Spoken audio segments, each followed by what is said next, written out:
this is our closing day. We are at Chase.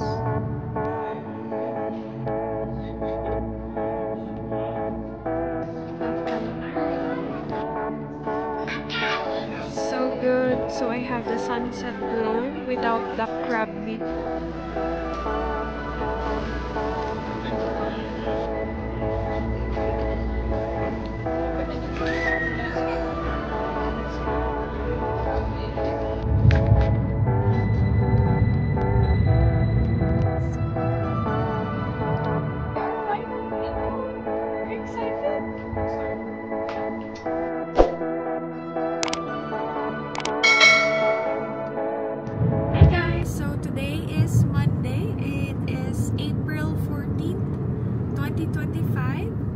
Just filming this day because this is our closing day. On the way kami ngayon papunta sa Chase Bank to wire transfer yung aming down payment, and then after that I think we will still have to wait for like 2 hours bago kami makapag-closing. So pagkatapos namin dun sa bangko, hindi namin alam ni Austin if meron pa kami kailangang puntahan. Parang meron kaming mga paperworks na kailangang fill upan. We're very excited. Ilang araw na din ako guys, hindi masyado makatulog. Hindi ko alam kung sa stress ba, sa trabaho, or sa excitement nga dahil dito sa aming pagbili ng bahay. Me? Yeah. I just want to get all this Done. sitting, done, and then so we can just go ahead and start moving stuff. It's exhausting. It's gonna be a lot again. So, yeah guys, we're moving again. Itong aming pag-move. Dahil bibili na kami ng bahay dito sa Texas, we finally decided na to stay here siguro for the next few years. Or maybe, who knows, baka dito na kami mag-end up. But, yeah, as of right now, this makes sense for us to just buy a house here because we both work here and Austin's job is kind of nice because you're just always home. Yeah. Yeah, most of the night. So, this is third. So, sabi niya sa akin, ano daw, excited daw siya pero hindi as excited as me. So, we'll see you guys later and ipapakita ko sa inyo ang aming bahay later. Beautiful day.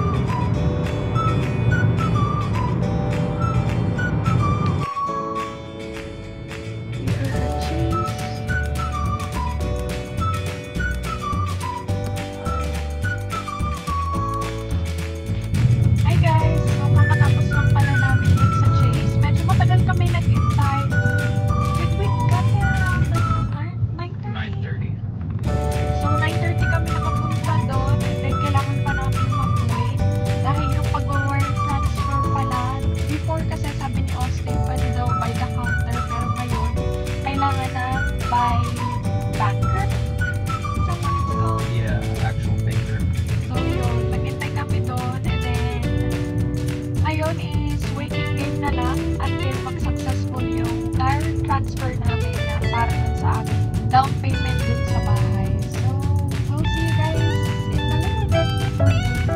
Nice.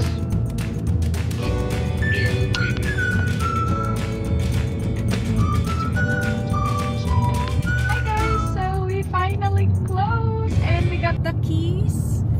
So, hindi pa namin alam. Kakain muna kami ng lunch ni Austin bago kami siguro mag-pack ulit tapos pupunta kami dun sa bahay. When are we gonna go to the house? We go eat lunch, then we go to the water department. Oh yeah. And then we go to the house. So yun guys, unahin muna namin magpakabit ng tubig dahil hindi pa namin siya naasikaso. Dito kasi parang iba yung process nila, hindi pwedeng online lang. So kailangan namin pumunta sa water department someday.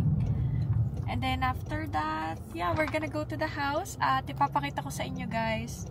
At yung bahay pala naming bibilhin, hindi na kami nag-wait dun sa brand new house dahil meron kaming story time for that one. And ayun, sabihin ko sa inyo kung bakit ba bumuli na lang kami nung gawa na. At itong bahay na bibilhin namin or nabili namin is year 2021 ginawa. So, hindi pa siya super luma. And then, 4 bedrooms, 2 baths. yung aming bahay. Hindi din siya, mas malaki yung bahay namin sa California kaysa dito. This is, I think, around 1,700 square feet. Cute house lang siya. Corner lot siya. Big yard. Big yard. Around 8 to 9,000 square feet yung land. Medyo malaki yung yard, kaya nagustuhan din talaga ni Austin. But yeah, we'll see you guys later there. Bye-bye. Sushi time. I have pink lemonade, sweet tea, calamari. So good.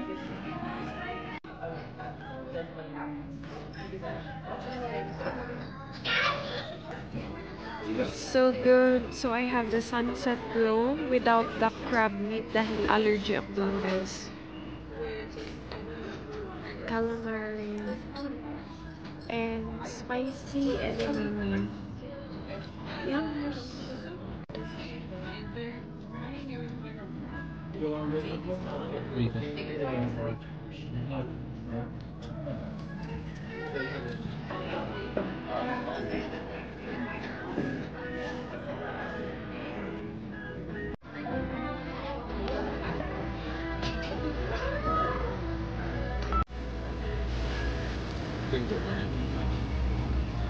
Orange chicken.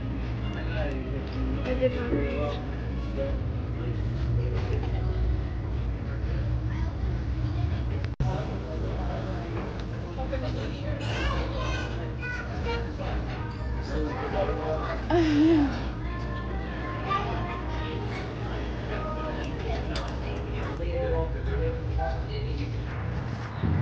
Hindi namin naubos, so nag-take out kami, guys. Ang dami pa. On the way naman kami ngayon sa water department or water district nitong aming city. And then after this, we're gonna head back. Papunta ata sa apartment or dun sa bahay. Hindi pa namin sure, but madami pa din kasi nga asikasuhin si Austin. Kaming appointment. Is it 1 to 5 p.m. or 2 to 5? 2 to 5 p.m. para magpakabit ng internet dun sa aming bahay.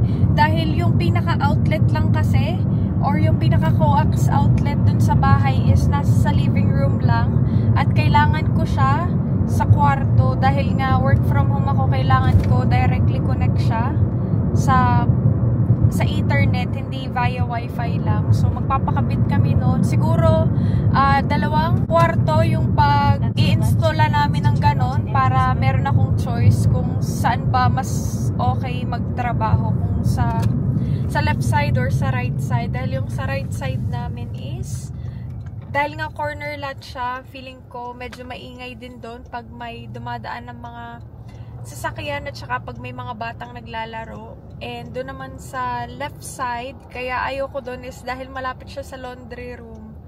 So we'll see pa kung ano bang magiging plano ko doon. But yeah, magpapa-install kami ng 2 pang outlet sa mga kwarto. Habang nagtatrabaho si Austin, magta-try na akong mag-pack ng mga gamit namin dahil hindi pa kami tapos.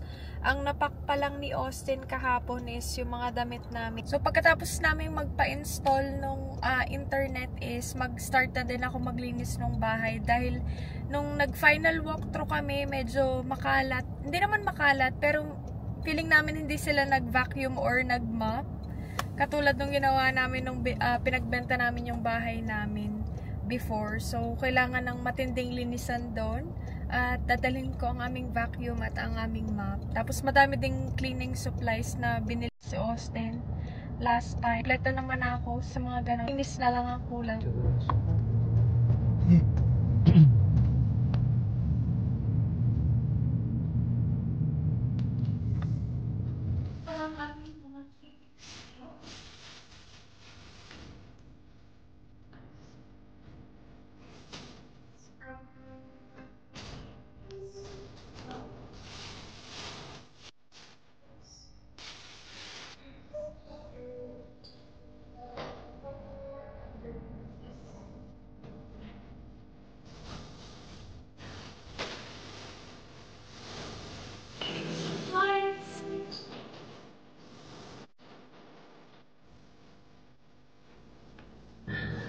going to our house.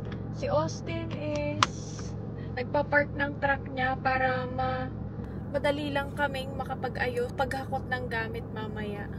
Doon kami sa pinaka-entrance. So we are on our way now sa aming bahay at house reveal. Papakita din namin sa inyo siguro ang aming neighborhood habang nagda-drive kami papunta dun sa bahay. At kung hindi ko pa nababanggit sa inyo, closing din pala nung kapatid ni Austin.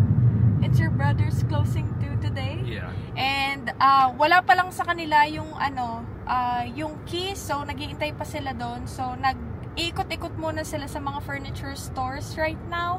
At mamaya siguro is dadalaw sila dito sa amin dahil wala pa nga silang keys dun sa kanilang bahay.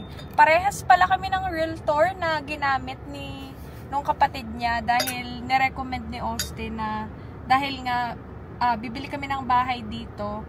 And kakalipat lang din kasi nung kapatid niya, pinagbebenta pa yung bahay sa Oklahoma. He's only like about 5 minutes away to us. Like 3. Oh, 3 minutes away? Yeah. His house. So, ano siya, sa kabilang neighborhood, hindi siya same sa amin, but super lapit lang din. Like same side of town, different neighborhood. Yeah.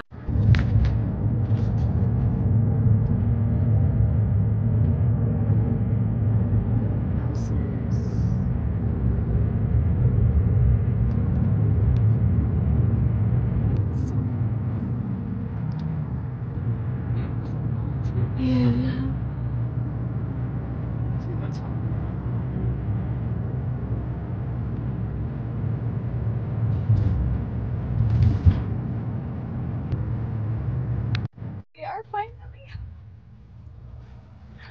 Ito pala ang aming mga kapitbahay. Are you excited? Excited. Yeah, and yun pa yung mga ibang bahay ito. This is our first time